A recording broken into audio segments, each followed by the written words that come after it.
भक्त शिरोमणि पितामह भीष्म महाराज शांतनु के औरस पुत्र थे और गंगा देवी के गर्भ से उत्पन्न हुए थे। बालक का नाम देवव्रत रखा गया।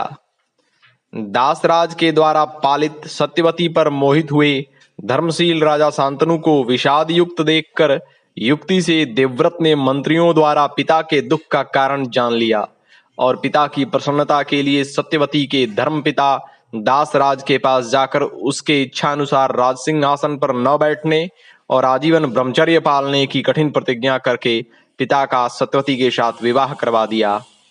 देवताओं ने देवव्रत पर पुष्प वृष्टि करते हुए उनका नाम भीष्म रखा। पुत्र का ऐसा त्याग देखकर राजा शांतनु ने भीष्म को वरदान दिया कि तू जब तक जीना चाहेगा तब तक मृत्यु तेरा बाल भी बांका न कर सकेगी, तेरी इच्छा मृत्यु होगी। वीर मूर्ति क्षत्रिय कुल संहारक परशुराम जी से इन्होंने शस्त्र विद्या सीखी थी। भीष्म जी ने दुर्योधन की अनीति देखकर उसे कई बार समझाया था, पर वह नहीं समझा और जब युद्ध का समय आया तब पांडवों की ओर मन होने पर भी भीष्म ने बुरे समय में आश्रयदाता की सहायता करना धर्म समझकर कौरवों के सेनापति बनकर पांडवों से युद्ध किया। इतना होने पर भी भीष्म जी पांडवों के पक्ष में सत्य देखकर उनका मंगल चाहते थे और यह मानते थे कि अंत में जीत पांडवों की ही होगी। भीष्म जी ज्ञानी, दृढ़ प्रतिज्ञ, जितेंद्रिय और अप्रतिम योद्धा होने के साथ ही भगवान के अनन्य भक्त थे। महाभारत युद्ध में शिखंडी के सामने बाण न चलाने के कारण अर्जुन के बाणों से बिंधकर भीष्म सरसैया पर गिर पड़े और उत्तरायण की प्रतीक्षा करते हुए अंत तक सरसैया पर ही पड़े रहे। युद्ध समाप्त हुआ, धर्मराज का राज्याभिषेक हुआ।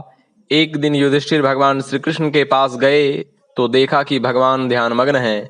यह देखकर आश्चर्यचकित धर्मराज बोले, प्रभु आप किसका ध्यान करते हैं? भगवान ने उत्तर दिया, धर्मराज, सरसैया पर सोते हुए नरसार्दुल भीष्म मेरा ध्यान कर रहे थे। उन्होंने मुझे स्मरण किया था, इसलिए मैं भी भीष्म का ध्यान कर रहा था। फिर भगवान ने कहा, युधिष्ठिर, वेद और धर्म के सर्वोपरि ज्ञाता कुरुकुल सूर्य पितामह के अस्त होते ही जगत का ज्ञान सूर्य भी निस्तेज हो जाएगा, अतएव वहां चलकर कुछ उपदेश ग्रहण करना हो तो कर लो। युधिष्ठिर श्री कृष्ण महाराज को साथ लेकर भीष्म के पास गए। बड़े बड़े ब्रह्मवेत्ता ऋषि मुनि वहां उपस्थित थे। भीष्म ने भगवान को देखकर प्रणाम और स्तवन किया। भगवत प्रसाद से भीष्म के शरीर की सारी वेदनाएं उसी समय नष्ट हो गईं। उनका अंतःकरण सावधान और बुद्धि सर्वथा जागृत हो गई।